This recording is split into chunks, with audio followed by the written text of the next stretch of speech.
Linda Rogers parked her old blue Ford in the back lot of Bullseye shooting range at exactly 8:27 p.m. She was always 3 minutes early for her shift, a habit she picked up from her father who used to say, "Early is on time is late."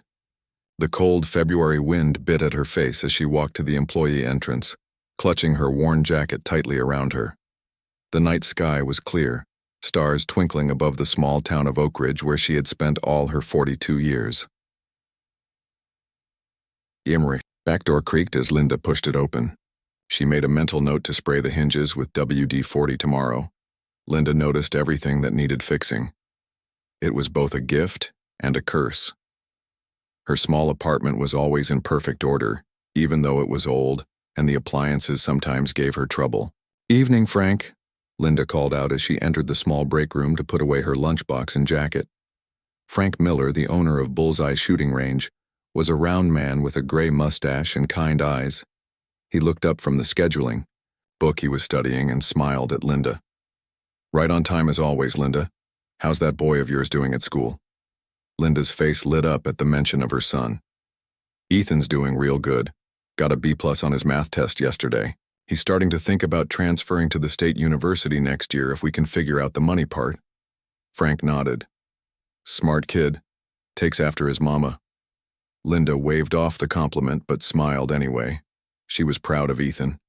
Raising him alone after his father left when he was just 4 hadn't been easy, but he was turning into a fine young man. At 19, he was studying hard at the community college and working part-time at the grocery store to help with bills.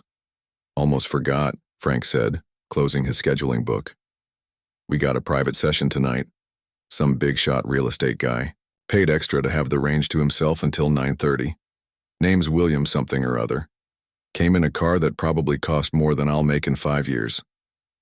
Linda nodded as she tied her work apron around her waist. "I'll start with the lobby and bathrooms then, save the range for last." "Sounds good. I'm heading out at 9. Joe's supervising the private session, then he'll lock up. You got your keys, right?" Linda patted her pocket where her set of keys jingled. "Always do." Frank gathered his things. "See you tomorrow then, Linda. Don't work too hard." After Frank left, Linda got to work. She moved methodically through the lobby, dusting the display cases filled with shooting accessories, wiping down the countertops, and mopping the tile floor. The familiar smell of cleaning solution was oddly comforting. There was something satisfying about making a dirty space clean again. Linda had been the janitor at Bullseye for nearly 6 years now. Before that, she had cleaned at Oak Ridge Memorial Hospital for 3 years.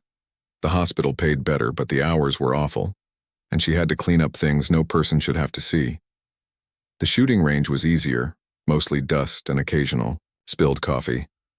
The night shift also meant she could be home during the day when Ethan was at school and attend his basketball games on weekends. As she cleaned the men's restroom, Linda could hear faint popping sounds from the shooting range. The building had good soundproofing, but not perfect. She wondered about the rich man Frank had mentioned. In her experience, the wealthy folks who came to Bullseye fell into 2 categories. Those who looked through her like she was invisible, and those who went out of their way to be extra nice as if to prove they weren't snobs. Linda wasn't sure which type was more annoying. By 9:15 p.m., Linda had finished cleaning the lobby, both restrooms, and the small office behind the counter. She was ahead of schedule and decided to take her break early. In the break room, she poured herself a cup of coffee from the pot she had made when she arrived. Frank always complained that her coffee was too strong, but Linda needed the extra caffeine to get through her night shifts. She sat at the small table and pulled out her phone. There was a text from Ethan. "Heading to bed early. Got a big test. Tomorrow. Love you, Mom." Linda smiled and texted back, "Sleep well. Proud of you. Love you too." She sipped her coffee and allowed herself 5 minutes to browse a used car website. Ethan's old Honda was on its last legs, and she had been saving up to help him get something more reliable. Maybe in another 6 months they could afford something decent. The sound of the front door opening and closing caught her attention. Glancing at the clock on the wall, Linda saw it was 9:22 p.m. The rich man must be leaving early. She quickly put her phone away and rinsed her coffee cup. Linda grabbed her cleaning cart and headed toward the shooting range. She would wait until the customer and Joe had left before starting to clean that area. As she passed by the front counter, she noticed no one was there. Strange. Joe usually waited by the counter to lock up after customers left. She heard a voice call out, "Hello? Is anyone there?" The voice came from inside the range. Linda frowned. Customers weren't supposed to be left alone in the range. Where was Joe? She approached the viewing window that looked into the shooting range. A man in an expensive-looking suit was standing at one of the shooting stations, his back to her. He had put his gun down and was removing his ear protection. "Sir?" Linda called through the intercom button. "Do you need help? Where's Joe?" The man turned around. He was tall with salt and pepper hair and a clean-shaven face that looked like it belonged in business magazines. He stepped out to take a call. Said he'd be right back. The man's voice was deep and had the polished sound of someone used to speaking in front of others. Linda nodded. "I'll go find him for you, sir." "No need, I'm just packing up. I'll be out in a minute." Linda stepped back from the window and looked around for Joe. The supervisor was nowhere to be seen. She made another mental note to tell Frank about this tomorrow. Leaving customers alone in the range was against policy. She was about to call out for Joe again when she heard a strange sound from the range, a thud followed by a groan. Linda rushed back to the viewing window. The well-dressed man was no longer standing. He was on the floor, one hand clutching his chest, the other reaching out as if for help. Linda's heart jumped into her throat. Without thinking, she dropped her cleaning rag and ran to the range door, punching in the security code with shaking fingers. The door beeped and unlocked. "Sir, are you okay?" Linda knelt beside the man, who was now breathing in short, painful gasps. His face had turned an alarming shade of gray and sweat beaded on his forehead despite the cool air in the range. The man tried to speak but could only manage to shake his head. His left arm was limp at his side. Linda had seen enough heart attacks during her time at the hospital to recognize the signs. She pulled her phone from her apron pocket and dialed 911. 911, what's your emergency? The dispatcher's voice was calm. "I think a man is having a heart attack at Bullseye Shooting Range on Highway 16, Linda said, trying to keep her own voice steady. "He's conscious, but in pain, grabbing his chest. His left arm seems weak. I'm sending an ambulance right away. Can you stay on the line?" Linda looked at the man's increasingly pale face. "I need to help him, please hurry." She put the phone on speaker and set it on the floor beside them. "Sir, I'm going to help you lie flat." The man nodded weakly as Linda carefully helped him into a supine position. His breathing was becoming more labored. "What's your name, sir?" Linda asked, trying to keep him conscious and focused. "William?" he gasped. "William Grant." "Okay, William. The ambulance is coming. I'm Linda. I'm going to help you until they get here." Linda remembered her CPR training from the hospital. If William's heart stopped, she would need to start chest compressions immediately. For now, she loosened his tie and the top button of his shirt to help him breathe easier. "Where's Joe?" William managed to ask between painful breaths. "Don't worry about that now," Linda said. "Just focus on your breathing." In the distance, Linda could hear sirens approaching. She silently thanked God that the shooting range was on the same side of town as the hospital. She looked down at William, his eyes now filled with fear. She took his hand and gave it a gentle squeeze. "Help is almost. Here, William, just hold on." The ambulance arrived at Bullseye Shooting Range with flashing lights and wailing sirens. Linda stood back as two paramedics rushed in with their equipment. One was a young woman with red hair pulled back in a tight ponytail. The other was an older man with thick glasses and quick hands. "What happened?" the female paramedic asked as she knelt beside William. "I think it's his heart," Linda said. "I found him like this about 10 minutes ago. He grabbed his chest and collapsed." The male paramedic was already checking William's vital signs. "Sir, can you hear me? I'm Ben, a paramedic. We're going to help you." William's eyes fluttered open. His face was still gray and his breathing was shallow and rapid. He tried to nod but winced in pain. "BP is 90/60 and dropping," Ben said to his partner. "Pulse is weak and irregular. The female paramedic quickly attached small sticky pads to William's chest and connected them to a portable machine. Linda recognized it as an ECG from her time working at the hospital. The machine beeped and printed out a strip of paper with jagged lines. Definite ST elevation, the paramedic said. It's a heart attack. They worked with practice speed, starting an IV in William's arm and giving him medicine.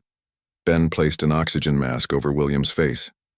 We need to move him now, the female paramedic said. She looked at Linda. Are you family? Linda shook her head. No, I'm the janitor here. I found him when he collapsed. You did good work, Ben said as they transferred William onto a stretcher. If you hadn't found him so quickly, this could be much worse. Linda followed them as they wheeled William out to the ambulance. His eyes found hers just before they loaded him in.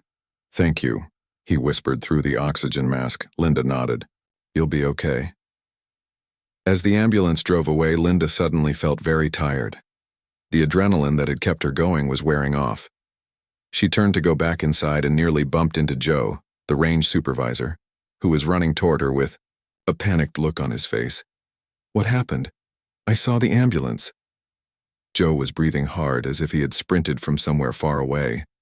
Linda felt a flash of anger. Where were you? You left a customer alone in the range. Joe looked down at his shoes. I stepped outside to take a call from my girlfriend. The reception is bad in here. I was only gone for like 10 minutes, I swear. 10 minutes is all it took for Mr. Grant to have a heart attack, Linda said. You're lucky I was here. Joe's face paled. Heart attack? Is he going to be okay? The paramedics are taking him to the hospital. I don't know how serious it is. Linda sighed. We need to clean up and lock up. Frank will need to know what happened. Joe nodded, still looking shaken. I'll call him now. Linda returned to the shooting range to gather her cleaning supplies. William's personal items were still at the shooting station. A leather bag, car keys, and an expensive-looking watch he must have taken off before shooting. Linda carefully placed everything in the lost and found box behind the counter. She finished cleaning the range in silence. The events of the evening kept playing in her mind. What if she hadn't heard that sound? What if she had taken her break? Later, would William Grant still be alive? By the time Linda finished her shift, it was nearly midnight. Joe had called Frank, who said he would come in early the next morning to deal with everything. Linda was just glad her part in this drama was over. The drive home was quiet. Linda's small apartment was on the east side of Oak Ridge, in a neighborhood that wasn't fancy but was safe enough. Most of her neighbors were working people like her, nurses, factory workers, teachers, and other folks who made just enough to get by. Linda parked her car and climbed the stairs to her second-floor apartment. Inside, the living room was dark, except for the small lamp she always left on. She could hear Ethan's soft snores coming from his bedroom. Linda smiled. He always snored when he was stressed about tests. Too tired to eat, Linda took a quick shower and got ready for bed. As she set her alarm for the morning, she wondered if she should try to find out what happened to William Grant. Then she shook her head. Rich people like him had families and friends to look after them. He would be fine without her wondering about him. Linda fell asleep quickly, the events of the night fading into dreams. The next morning, Ethan was already up and making breakfast when Linda came out of her bedroom. The smell of coffee and toast filled their small kitchen. Morning, Mom, Ethan said. He was tall like his father, but had Linda's brown eyes and kind smile. You got in late last night. Linda yawned. It was a crazy night. A man had a heart attack. At the range. Ethan's eyes widened. Whoa. Is he okay? I hope so. The ambulance took him to the hospital. Linda poured herself a cup of coffee. How was your test? I think I did okay. Ethan put 2 pieces of toast on a plate and handed it to Linda. I've got to run. Professor Wilson wants us to come in early to go over the lab equipment. Linda kissed her son on the cheek. Be good. I'll see you tonight. After Ethan left, Linda turned on the small TV they kept in the kitchen. She flipped through channels until she found the local morning news. Maybe there would be something about William Grant. To her surprise, the second story was about the incident at the shooting range. The news anchor, A blonde woman with too much makeup was speaking solemnly. Local businessman William Grant is in stable condition this morning after suffering a heart attack last night. Doctors say the quick actions of a shooting range employee likely saved his life. The screen showed a picture of William Grant at some kind of charity event. He looked younger and healthier than the gray-faced man Linda had seen on the floor. The anchor continued. Grant, who owns Grant Development and has been responsible for many of the new buildings in downtown Oak Ridge, was alone at Bullseye Shooting Range when the incident occurred. The employee, who has not been named, performed CPR until paramedics arrived. Linda frowned. She hadn't performed CPR. William's heart hadn't stopped beating, but she supposed the news often got details wrong. The phone rang, startling her. It was Frank. "Linda, I'm glad I caught you," he said. His voice sounded excited. "I just got a call from the hospital. Mr. Grant is doing okay. He had a heart attack, but they put in a stent and he's stable." "That's good to hear," Linda said. "He asked about you," Frank continued. "Wanted to know who found him. I hope you don't mind, but I gave him your name." Linda was surprised. "That's fine, I guess. He also asked if you could come by the hospital. Said he wants to thank you in person." Linda nearly dropped her coffee cup. "Me? Why would he want to see me?" "You saved his life, Linda. That's a pretty big deal to most folks." Linda didn't know what to say. She had just done what anyone would do. "I don't know, Frank. I'm not sure I should." Frank's voice softened. "Look, you don't have to if you don't want to." But the man seemed pretty determined to thank you. "He's in room 302 at Oak Ridge Memorial if you change your mind. The doctor said visitors are allowed after 10. After hanging up, Linda sat at her kitchen table thinking. She had planned to do laundry and go grocery shopping before her shift. A trip to the hospital wasn't in her plans. And what would she even say to William Grant? They had nothing in common, except for those few minutes when she had found him on the floor. Still, something made her curious. Maybe it was the way his eyes had found hers before the ambulance doors closed.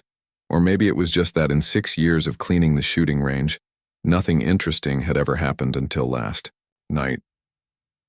Linda looked at the clock. It was just after 9. If she hurried, she could visit the hospital and still have time for her errands. Linda parked her car in the hospital visitor lot and checked her reflection in the rearview mirror. She had changed from her pajamas into jeans and a clean blue sweater. Her brown hair was pulled back in a simple ponytail, and she wore just a touch of lip gloss. She wasn't trying to impress William Grant, she told herself. She just didn't want to look like she had rolled out of bed. Oak Ridge Memorial Hospital was a place Linda knew well. She had worked here as a janitor for 3 years before taking the job at the shooting range. As she walked through the sliding glass doors into the main lobby, the familiar smell of disinfectant brought back memories. Linda approached the front desk where a young man in blue scrubs was typing on a computer. "Good morning," Linda said. "I'm here to see William Grant in room 302. The man looked up. "Are you family?" "No, I'm..." Linda paused. What was she? Not a friend, not a colleague. "I'm the person who called the ambulance when he had his heart attack." The young man's eyes widened with recognition. "Oh, you're the shooting range lady. Mr. Grant said you might come by." He handed her a visitor badge. "Just take the elevator to the 3rd floor and turn right." Linda clipped the badge to her sweater and headed to the elevator. She felt strange being on this side of the hospital experience. Usually she had been the one mopping floors while visitors walked by. The elevator doors opened on the 3rd floor, and Linda turned right as instructed. Room 302 was halfway down the hall. The door was partially open. Linda knocked gently. "Come in," a voice called from inside. Linda pushed the door open. The room was larger than she expected, with a big window overlooking the hospital garden. There were fresh flowers on a side table and a leather briefcase on a chair. William Grant was sitting up in bed. He looked much better than the last time Linda had seen him. His color was back to normal, and he was clean-shaven and wearing what looked like silk pajamas instead of a hospital gown. He was reading something on a tablet but put it down when Linda entered. "Ms. Rogers," he said with a smile. You came. Linda was surprised he knew her name, but then she remembered Frank had told him.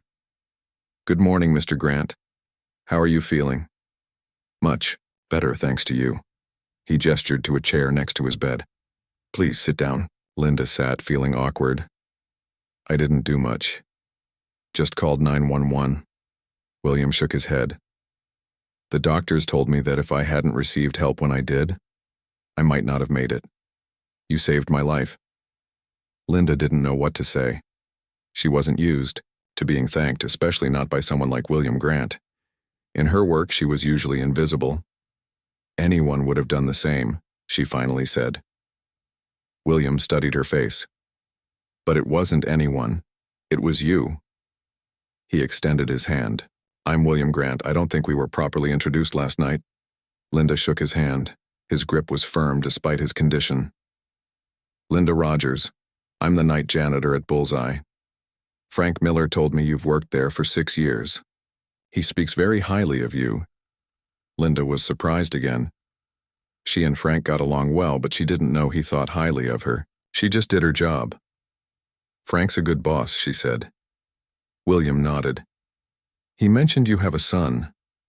Yes, Ethan. He's 19. Goes to community college here in town. You must be proud. Linda smiled, relaxing a little. Talking about Ethan was easy. I am. He works hard. Wants to transfer to the state university next year if we can afford it. William seemed genuinely interested. What's he studying? Engineering. He's always been good with numbers and figuring out how things work. Linda realized she was rambling and stopped herself. I'm sorry, you probably don't want to hear all this. Actually, I do, William said. He adjusted his position in the bed, wincing slightly. I don't have children myself. My wife and I divorced 10 years ago. Work became my whole life. Linda noticed for the first time that William looked tired despite his improved condition. There were deep lines around his eyes that spoke of stress and long hours. What kind of work do you do? Linda asked, though she already knew from the news. I own a real estate development company. We build commercial properties mostly. Office, buildings, shopping centers, that sort of thing. William's eyes brightened as he talked about his work. We're currently developing a new tech campus on the north side of town. Linda had seen the construction when she drove past. It was a massive project that had been in the local news for months. That must be interesting, she said, not knowing what else to say. William smiled. It is, though I suspect not as interesting as what happened last night. His expression became serious. I want to thank you properly, Ms. Rogers. Linda, please. And really, there's no need. William held up a hand to stop her. There is a need. I've been given a second chance at life, and I don't take that lightly.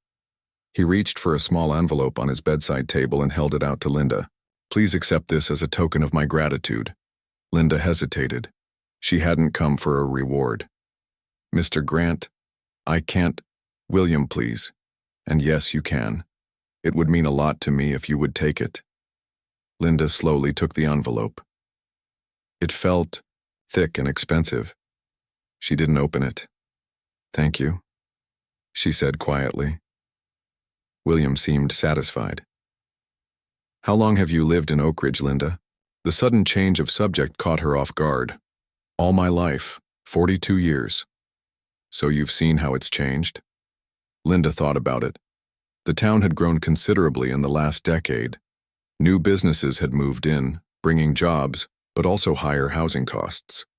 Yes, quite a bit, William nodded. I grew up here too, though I left for college and didn't come back until 15 years ago to start my company. Sometimes I wonder if all the development has been good for the town. Linda was surprised by his candor. She hadn't expected a developer to question the value of development. It's brought more jobs, she offered. That's good, but also more traffic, higher rents, and a different feel to the place, William said. He sighed. Sometimes I wonder if I'm making things better or just different. Before Linda could respond, a nurse entered the room. She was an older woman with gray hair and a no-nonsense expression. Time for your medication, Mr. Grant, she said. She looked at Linda. I'm sorry. but I'll need a few minutes with the patient. Linda stood up. Of course. I should be going anyway. She turned to William. I'm glad you're feeling better. William reached out and gently touched her arm. Will you come back tomorrow? I'd like to talk more. Linda was surprised by the request. Why would a successful businessman want to talk more with a janitor? But there was something in his eyes that looked almost lonely. If you want me to, she said. I do. Maybe around this same time? Linda nodded. Okay. I'll see you tomorrow. As she walked back to her car, Linda finally opened the envelope. Inside was a thank you card with William's signature and a check. Linda gasped when she saw the amount, $5,000. It was more money than she made in 2 months. Linda sat in her car staring at the check. With this money, she could help Ethan transfer to the state university sooner.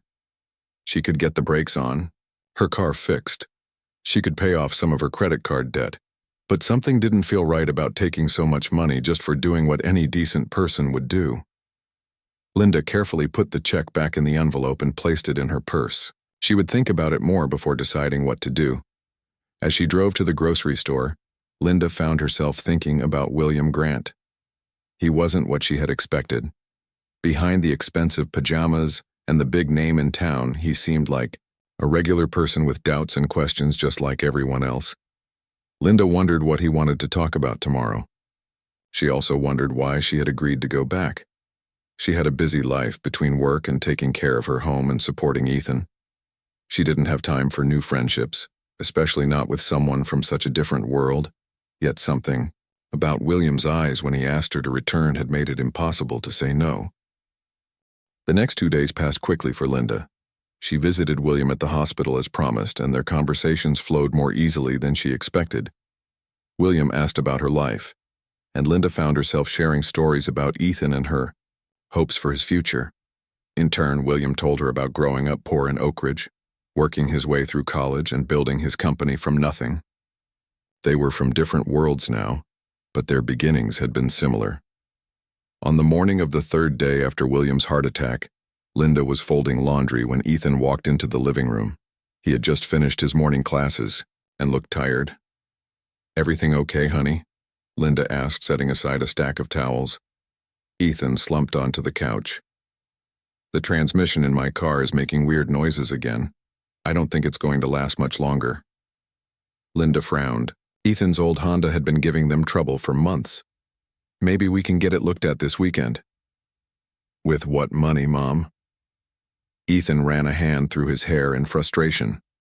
We're already stretched thin with tuition payments. Linda thought about the check from William, still sitting untouched in her purse. She hadn't cashed it yet, unsure if it was right to accept such a large gift from a stranger. But was William really a stranger anymore? Don't worry about the car, Linda said. We'll figure something out. Ethan sighed and stood up. I've got to get to work. My shift at the grocery store starts in 20 minutes. After Ethan left, Linda finished the laundry and got ready for her own shift at the shooting range. Frank had given her the last 2 nights off so she could rest after the excitement with William, but tonight she was back on schedule. Linda arrived at Bullseye at her usual time of 8:27 p.m. Frank was at the counter, going over some paperwork. Evening, Linda, he said with a smile. Good to have you back. Good to be back, Linda replied, though part of her had enjoyed the break. Frank lowered his voice. Have you heard? Mr. Grant is being released from the hospital tomorrow. Linda nodded. He told me when I visited yesterday. You've been visiting him? Frank looked surprised. Just a couple of times. He asked me to. Linda felt suddenly defensive, though she wasn't sure why. Frank held up his hands. Hey, that's nice of you. He seems like a good guy under all that money. He hesitated. Did he, offer you anything for saving his life? Linda thought about the check. He tried. I haven't decided what to do about it. Frank nodded understandingly. Well, whatever you decide is your business. I'm just glad you were here that night. Linda started her cleaning routine, grateful that tonight was quiet and normal. No medical emergencies, just dust and fingerprints to clean away. The familiar work let her mind wander. She had learned that William was 54, divorced with no children, and lived alone in a big house on the hill overlooking the town. He had grown up poor with a single mother who worked 2 jobs. His story wasn't so different from Linda's own except for how it had turned out. He had gone to college on scholarships, started a small construction company, and slowly built it into the biggest development firm in the county. Despite his success, there was a loneliness about William that Linda recognized. She saw it in his eyes when he talked about work, in the way he lit up when she shared stories about Ethan.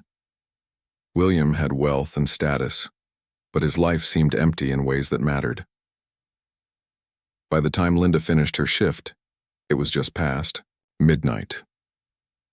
She was tired but satisfied with her night's work. The range gleamed under the fluorescent lights. When Linda arrived home, she was surprised to see lights on in her apartment. Ethan was usually asleep by now. She opened the door and found him at the kitchen table, his head in his hands. "Ethan? What's wrong?" He looked up, his face pale. "The car died completely. I had to leave it at the grocery store and walk home." Linda sat down across from him. "We'll get it fixed." Ethan shook his head. The mechanic at the auto shop next door took a quick look. He said it would cost more to fix than the car is worth. He sighed heavily. "How am I supposed to get to school and work now?" Linda reached for her purse and took out the envelope from William. She had carried it with her for the past 3 days, thinking about what to do. Now, the decision seemed clear. "We'll get you another car," she said, sliding the envelope across the table. Ethan frowned and opened it. His eyes widened when he saw the check. "Mom, where did you get this?" "The man whose life I helped save at the range. His name is William Grant. He owns that big development company." Ethan stared at the check in disbelief. $5,000? Just for calling an ambulance?" Linda smiled. "Apparently my timing was good. The doctor said if he hadn't gotten help when he did, he might not have made it." Ethan looked at his mother with new respect. "So you're like a hero or something?" Linda laughed. "I don't know about that. I just did what needed to be done." She grew serious. "William is being released from the hospital tomorrow. I've been visiting him. He's actually a nice man." Ethan raised an eyebrow. "You've been visiting him, like hanging out with a millionaire?" "He's just a person, Ethan. He grew up poor, like us. He worked hard to get where he is." Ethan looked back at the check.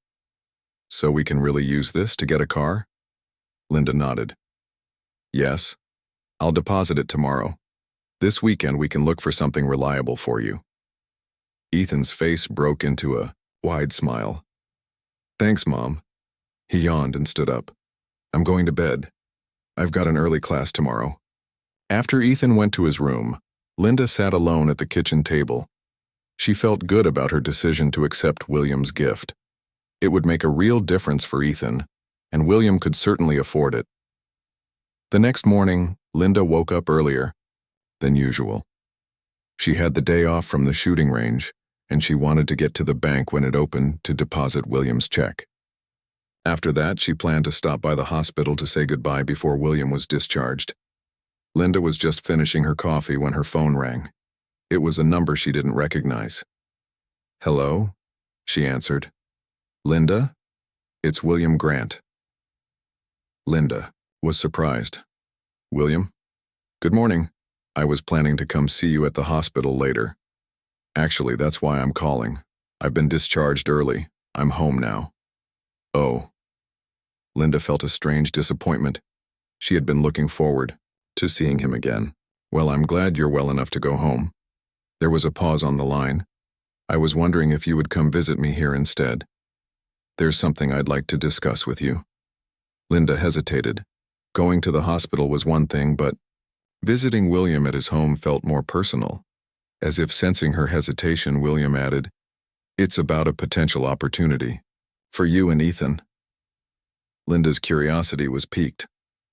"What kind of opportunity?" "I'd rather discuss it in person." "Are you free this afternoon?" Linda thought about her plans for the day. Nothing that couldn't be rearranged. I could come around too? Perfect. Do you have something to write with? I'll give you my address. Linda grabbed a pen and wrote down the address William gave her. It was on Hillcrest Road, the wealthiest neighborhood in Oak Ridge. After hanging up, Linda sat for a moment, wondering what William wanted to discuss. A potential opportunity for her and Ethan. It seemed strange. What could a wealthy developer possibly offer a night janitor and her son? Linda pushed the questions aside and got ready for her day. She needed to deposit the check and run some errands before meeting William at his home. Whatever he wanted to discuss, she would find out soon enough. Linda drove slowly up Hillcrest Road, checking the house numbers as she went. She felt out of place in this neighborhood where every home seemed to have a perfect lawn and a luxury car in the driveway. Her old Ford looked shabby compared to the gleaming vehicles she passed. She had gone to the bank that morning and deposited William's check. The teller had raised her eyebrows at the amount but said nothing. Linda had then spent an hour looking at used cars online, making a list of possibilities for Ethan. It felt good to have some breathing room in their budget for once. Linda finally spotted the house number William had given her. She turned into a long driveway that curved toward a large two-story home with big windows and a stone front. It wasn't as huge as some of the other houses on the street, but it was still impressive. As Linda parked in front of the house, the front door opened. William stood there, dressed in casual pants and a light blue button-up shirt. He looked different outside of the hospital, more at ease despite the small bandage visible at his collar where his IV had been. "Linda," he called with a smile. Right. On time. Linda got out of her car, suddenly conscious of her simple jeans and sweater. "Hello, William. How are you feeling?" "Much better now that I'm home." "Please come in." Linda followed William inside. The entryway opened into a large living room with high ceilings and a wall of windows overlooking a garden and the town below. The furniture was nice but not fancy, and there were books everywhere, on shelves, on tables, stacked on the floor. "Your home is beautiful," Linda said. William shrugged. "It's too big for one person, but I like the view. Can I get you some tea or coffee?" "Coffee would be nice, thank you." William led her through to a bright kitchen with modern appliances and a large island in the center. He moved slowly, still recovering from his heart attack, but seemed comfortable in his space. "The doctor says I need to take it easy for a few weeks," William said as he prepared 2 cups of coffee. "No stress, regular exercise, better diet. Apparently working 14-hour days and eating takeout isn't good for the heart." He smiled wryly. Linda sat at one of the stools by the island. "Are you going to follow the doctor's advice?" William handed her a cup of coffee. "I'm trying." This little episode was a wake-up call. He touched his chest briefly. Makes a man think about his priorities. They carried their coffee to a sunny sitting area off the kitchen. Large windows looked out over Oak Ridge. Linda could see the whole town spread out below them, including the community college where Ethan studied. "I wanted to thank you again for visiting me in the hospital," William said. "It meant a lot." Linda sipped her coffee. "I enjoyed our talks."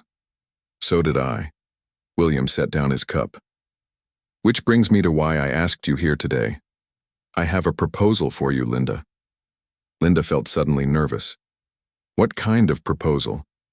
"As I mentioned, the doctor wants me to make some lifestyle changes. I need to reduce my workload and stress. To do that, I need help running my household so I can focus on getting better and handling only the most important aspects of my business." Linda wasn't sure where this was going. "Okay. I'd like to offer you a job, Linda, as my house manager." Linda nearly spilled her coffee. "House manager?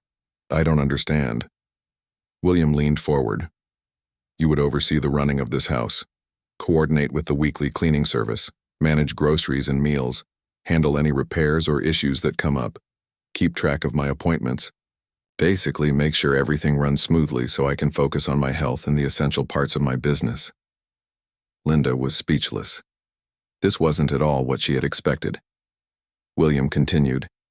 "The position would pay triple what you make at the shooting range plus benefits, Health insurance, paid vacation, retirement plan. And the hours would be daytime Monday through Friday so you could be home evenings with your son. Linda found her voice. But why me? I'm just a janitor. I don't have experience managing a house like this. William smiled. You have exactly the experience I need. Frank tells me the shooting range has never run more smoothly than since you started working there. You notice everything that needs fixing, you're reliable, and you're trustworthy. His expression grew serious. And you kept your cool in an emergency. That says a lot about a person. Linda's mind was racing. Triple her current salary? Benefits? Daytime hours? It sounded too good to be true. There's more, William said. I understand your son wants to transfer to the state university. Linda nodded, wondering how he knew this detail. She must have mentioned it during their hospital conversations. Part of your compensation would include a college fund for Ethan, enough to cover his tuition and expenses for the next 3 years. Linda felt tears forming in her eyes. She blinked them away, not wanting to cry in front of William. That's very generous, but it seems like too much. William shook his head. It's not charity, Linda.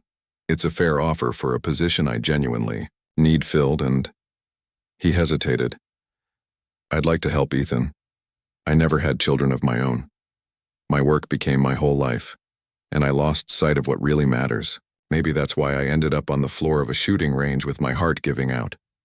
Linda didn't know what to say. The offer was amazing, but it would mean a complete change in her life.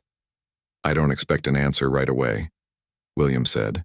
Take some time to think about it. Talk to Ethan. Linda nodded. I will. Thank you for considering me. They finished their coffee, talking about less serious things. William showed Linda around the rest of the house, including a room he said could be her office if she took the job. By the time Linda left, her head was spinning with possibilities. When she got home, Ethan was there, working on homework at the kitchen table. He looked up when she came in. How was your day, Mom? Did you deposit that check? Linda sat down across from him. I did, and I have something to tell you.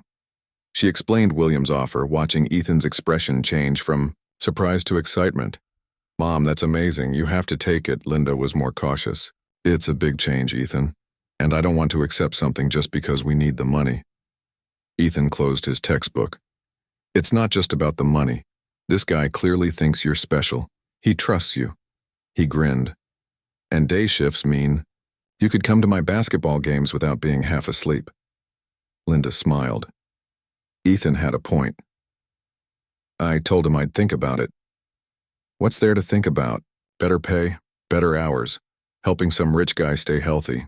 Sounds like a win-win.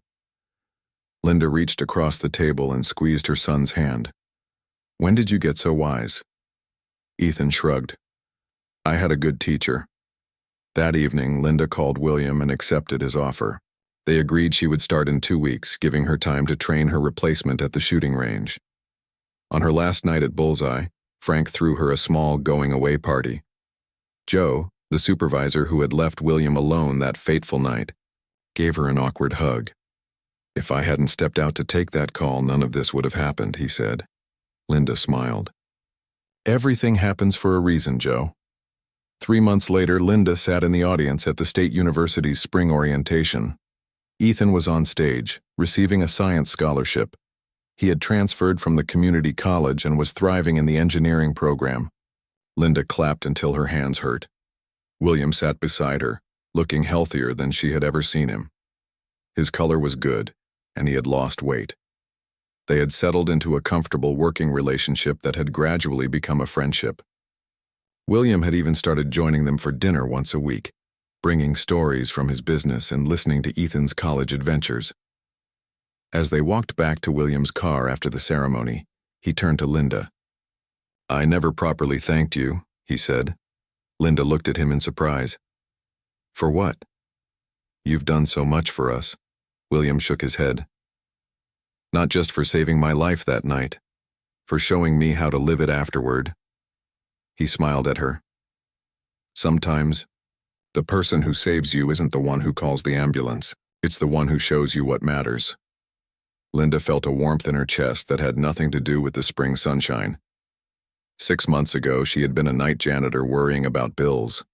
Now her son was at a good university. She had a job she enjoyed, and she had found an unexpected friendship with a man from a different world. Life could change in an instant. Sometimes all it took was being in the right place at the right time, and being willing to step through the doors that opened afterward.